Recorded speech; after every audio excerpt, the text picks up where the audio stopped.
Vincent Faber comes from the world of NGOs and heads the Trafigura Foundation. The foundation is over 5 years now, and it's time to see what the next steps are. Vincent, good afternoon. Good afternoon, Nicolette. Vincent, you have this year opened the Puma Energy Foundation. Why is that? Actually, that's a very good question, because it brings really to the question of what is the essence of a corporate foundation. A corporate foundation, in our eyes, goes much further than just granting money, just signing checks and giving money to relevant causes or relevant charities in the world. It's also about bridging the employees, the staff of the company, and the communities, the beneficiaries which we try to target through our partners. It's about fostering engagement. It's about connecting the corporate world with the communities in which they operate, because it's a bit about giving back to the community. So there is a critical need for people to gain ownership over the programs that the corporate foundation is supporting. And to create this, there's a need to really identify oneself to what the foundation is doing. So we have been operating under the name of Trafigura Foundation for 5 years, more than 5 years now, granting something like almost $33 million over the 5 years of existence. However, we felt there was a need for our colleagues from the Puma Energy, which is a subsidiary of Trafigura, dealing with the midstream and downstream oil business, basically, that is about tanking stations, fuel stations, and terminal storage. And we needed them to be able to identify to what the Trafigura Foundation then was doing. But as Trafigura Foundation, we felt it was a bit disconnected. So we needed to create this Puma Energy Foundation, which really focuses on programs which are in the surroundings of our Puma Energy offices and areas of work, of operations, so that this connection with our staff, Puma Energy staff, and the programs we are supporting could be built, and where people could feel then comfortable in engaging into those programs. Definitely, Puma Energy operates in Asia, in Latin America, in Africa, in impoverished countries, communities, and so forth. And perhaps contrary to Trafigura, which is indeed a commodities trading business, it's one of the world's largest, as everybody knows, world's largest commodities trading company. Puma Energy is more embedded into communities. There is a real interface with the man on the street, if you wish. It's about filling stations, so on roads, in communities, in cities, in urban areas, in rural areas as well. So the connection with communities, with the people, the mainstream people on the street, is quite tight. So indeed that brings the work of the foundation into something which is definitely so strongly community-oriented, and that's perhaps a difference with the Trafigura Foundation operation. The 3 pillars of your action are sustainable development, education and integration, and health. Yes.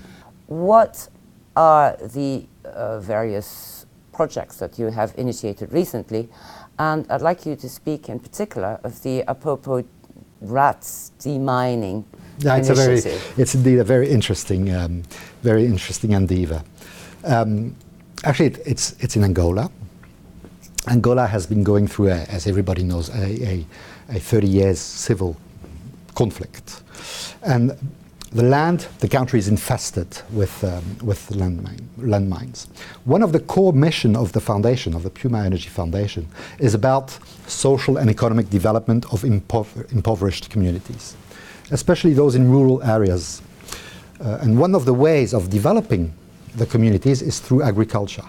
However, when the land is infested with landmines, as it is in Angola, then this is really an impediment to development.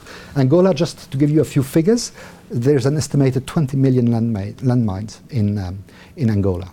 There's 2 landmines per person, per inhabitant, which is enormous. 1 out of 8 person lives in Angola, in a region which is infested with landmines. So this is a real impediment, let's say, to the development of the communities. So there is a clear need, an adamant need to clear the land. It's of course landmines. I mean, it maims people, right? There's 80,000 amputees in Angola just because of landmines. But beyond that, beyond the, let's say, the direct impact impact on the communities, it prevents people from just building up their lives, especially in remote rural communities where they just can't cultivate their land. So there's an adamant, compelling need to clear the land there. And Apopo is a fascinating story because it's a social enterprise which has developed a kind of a low-cost demining technique through rats, African rats, which have an extraordinary sense of smell, which allows them to quickly spot where the landmines are. And that facilitates, indeed, the clearing. The idea is with those, I think there's something like 40-50 rats which are specifically trained in that purpose, with some 50 as well rat handlers, which work on clearing the land and securing the land and releasing the land so it can be then used by the communities for their agricultural activities, and then indeed providing themselves, giving food to themselves and feeding themselves. I understand that this was initiated in Cambodia. The whole Apopo story started indeed with in Cambodia, where the technique was validated somehow, and now they have a clear, proven track of records. Because after Cambodia, they worked also in Mozambique, and with very successful achievements. Now you have another initiative that you've been following for now 5 years, I think, since the beginning, and these are the Domus Work and Land Centers.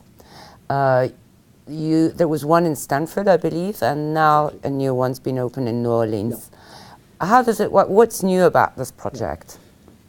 What's interesting here is that we have just seen with Apopo how the foundation contemplates, let's say, rural development through agriculture in southern country, third world country, to make it short, in rural areas. Now, this example is a good illustration of what can be done in more affluent countries, Western countries, the United States of America in this case, in urban areas.